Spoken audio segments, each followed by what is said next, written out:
you can also do in using the formula in Excel is the units here I've got for specific energy is in joules per gram.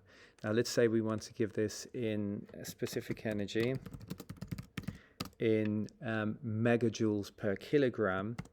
I can use the calculations to do that as well. So it's a capital M for mega, J for joules per kilogram. Okay.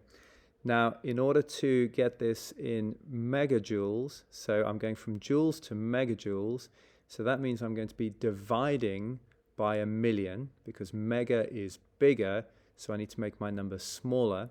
So this value needs to be divided by 1,000,000, but then in the kilograms, I'm also, the kilograms is sort of at the bottom of the ratio between joules and grams. So for that, I'm actually going to be multiplying by 1,000.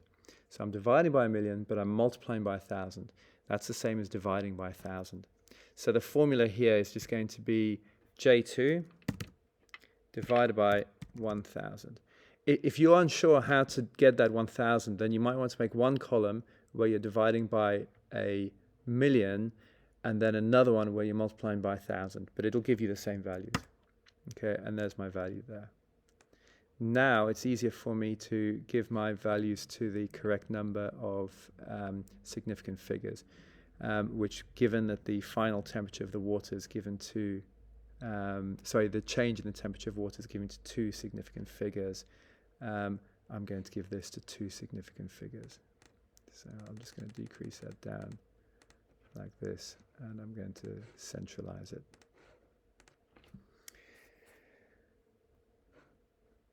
Okay.